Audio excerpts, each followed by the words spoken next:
ನೊಂದ ಜೀವಕ್ಕೆ ಮುರಿದ ಮನಸ್ಸಿಗೆ ಪ್ರಶ್ನೆಗಳಲ್ಲಿ ಸಿಲುಕಿದ ಜೀವನಕ್ಕೆ ಬೆಳಕಿಗಾಗಿ ಅಲೆಯುವ ಹೃದಯಕ್ಕೆ ಸತ್ಯವೇದದಿಂದ ಹೃದಯಕ್ಕೆ ಒಂದು ಮಾತು.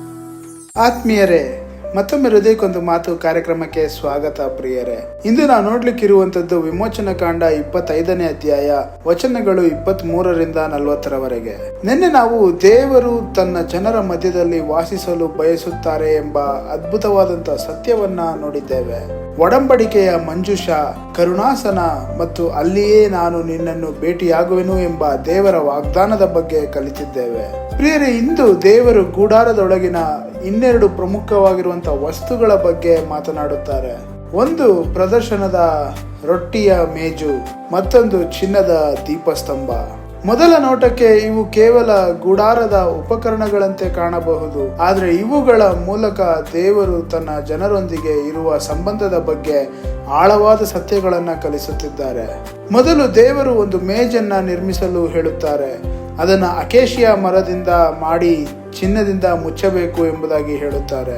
ಆ ಮೇಜಿನ ಮೇಲೆ ಸದಾ ರೊಟ್ಟಿಗಳು ಇರಬೇಕಾಗಿತ್ತು, ಅಂದರೆ ಇವುಗಳನ್ನ ಸನ್ನಿಧಿಯ ರೊಟ್ಟಿಗಳು ಎಂದು ಕರೆಯಲಾಗುತ್ತಿತ್ತು.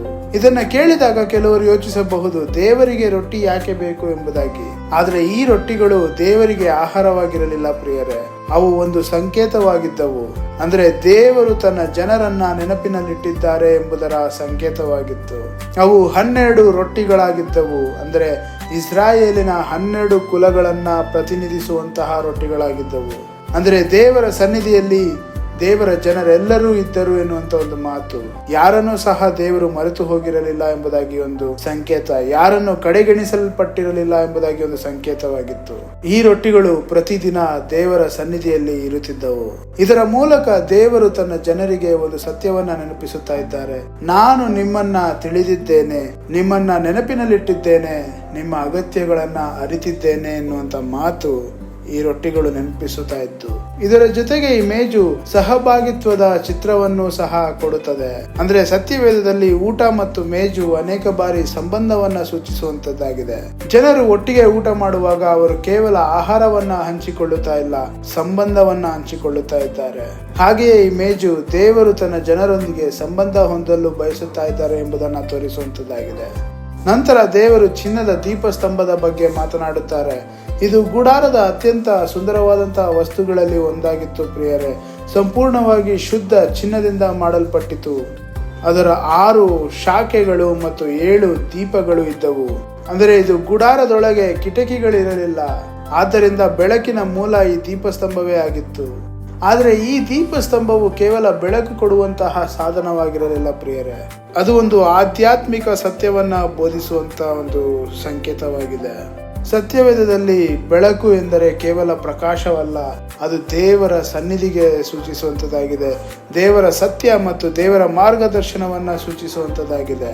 ಇಸ್ರಾಯೇಲ್ಯರು ಆ ಬೆಳಕನ್ನ ನೋಡಿದಾಗ ಒಂದು ವಿಷಯವನ್ನ ನೆನಪಿಸಿಕೊಳ್ಳಬೇಕಾಗಿತ್ತು. ಅವರ ನಿಜವಾದ ಬೆಳಕು ದೇವರೇ ಎನ್ನುವಂತ ಮಾತು. ಅವರ ದಾರಿ ಸ್ಪಷ್ಟವಾಗಿರುವುದಕ್ಕೆ ಕಾರಣ ಅವರ ಜ್ಞಾನವಲ್ಲ, ಇದು ದೇವರ ಮಾರ್ಗದರ್ಶನ ಎನ್ನುವಂಥದ್ದನ್ನು ನೆನಪಿಸಿಕೊಳ್ಳಬೇಕಾಗಿತ್ತು.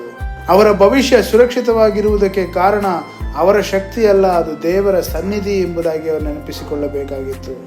ಪ್ರಿಯರೇ, ಈ ಕಾರಣದಿಂದಲೇ ದೀಪಸ್ತಂಭವು ಬಹಳ ಮಹತ್ವವಾಗಿದೆ. ಅದು ಕತ್ತಲೆಯ ಮಧ್ಯದಲ್ಲಿ ಬೆಳಗುತ್ತಿತ್ತು. ಅಂದ್ರೆ ದೇವರ ಸನ್ನಿಧಿಯು ತನ್ನ ಜನರಿಗೆ ದಿಕ್ಕು ತೋರಿಸುವಂತದ್ದಾಗಿದೆ ಎಂಬುದಾಗಿ ಅರ್ಥ. ನಂತರ ಅಧ್ಯಾಯದ ಕೊನೆಯಲ್ಲಿ ದೇವರು ಒಂದು ಪ್ರಮುಖವಾಗಿರುವಂತಹ ಮಾತನ್ನ ಹೇಳುತ್ತಾರೆ, ನಿನಗೆ ತೋರಿಸಿದ ಮಾದರಿಯ ಪ್ರಕಾರವೇ ಎಲ್ಲವನ್ನ ಮಾಡು ಎಂಬುದಾಗಿ. ಇದು ಕೇವಲ ಕಟ್ಟಡದ ಸೂಚನೆಯಲ್ಲ ಪ್ರಿಯರೇ, ಇದು ಒಂದು ಆಧ್ಯಾತ್ಮಿಕ ಪಾಠವೂ ಹೌದು. ಆರಾಧನೆಯಲ್ಲಿ ದೇವರೇ ಕೇಂದ್ರವಾಗಿರಬೇಕು, ಮನುಷ್ಯರ ಕಲ್ಪನೆಗಳು ಅಲ್ಲ. ದೇವರ ಜನರು ದೇವರ ಮಾರ್ಗದಲ್ಲಿ ದೇವರನ್ನ ಸಮೀಪಿಸಬೇಕು ಎಂಬುದಾಗಿ ಅರ್ಥ. ಅಂದರೆ ದೇವರು ತಿಳಿಸಿದ ರೀತಿಯಲ್ಲಿ ದೇವರನ್ನ ನಾವು ಆರಾಧಿಸಬೇಕು. ಈ ಸಂಪೂರ್ಣ ಭಾಗವನ್ನ ಒಟ್ಟಾಗಿ ನೋಡಿದರೆ ಒಂದು ಸುಂದರವಾದ ಚಿತ್ರ ಕಾಣಿಸುತ್ತದೆ. ರೊಟ್ಟಿಯ ಮೇಜು ದೇವರು ತನ್ನ ಜನರ ಪೋಷಕನು ಎಂಬುದಾಗಿ ನಾವು ನೋಡಬಹುದು. ದೀಪಸ್ತಂಭ ದೇವರು ತನ್ನ ಜನರ ಬೆಳಕು ಎಂಬುದಾಗಿ ನಾವು ನೋಡಬಹುದು. ಇವೆರಡು ಸೇರಿ ಒಂದು ಸತ್ಯವನ್ನು ನೆನಪಿಸುತ್ತದೆ. ದೇವರ ಸನ್ನಿಧಿಯಲ್ಲಿ ಜೀವನಕ್ಕೆ ಬೇಕಾದ ಪೋಷಣೆಯೂ ಸಿಗುತ್ತದೆ, ದಿಕ್ಕು ಸಿಗುತ್ತದೆ ಎಂಬುದಾಗಿ. ಹಾಗಾದ್ರೆ ಇಂದಿನ ವಾಗ್ದಾನ, ದೇವರು ತನ್ನ ಜನರನ್ನ ಮರೆಯುವುದಿಲ್ಲ. ದೇವರು ಅವರ ಅಗತ್ಯಗಳನ್ನ ತಿಳಿದಿದ್ದಾರೆ. ದೇವರು ದಾರಿಯನ್ನು ಸಹ ಬೆಳಗಿಸುತ್ತಾರೆ. ಕತ್ತಲೆಯ ಸಮಯದಲ್ಲಿಯೂ ದೇವರ ಸನ್ನಿಧಿಯ ಬೆಳಕು ಸಾಕಾಗುತ್ತದೆ. ಹಾಗಾದ್ರೆ ಇಂದು ನಾವು ಕೈಗೊಳ್ಳಬೇಕಾಗಿರುವಂತಹ ಆಜ್ಞೆ, ದೇವರ ಸನ್ನಿಧಿಯಲ್ಲಿ ನಾವು ಉಳಿದುಕೊಳ್ಳಬೇಕು. ದೇವರ ವಾಕ್ಯದಿಂದ ಪೋಷಣೆ ಹೊಂದಿಕೊಳ್ಳಬೇಕು ಪ್ರಿಯರೇ.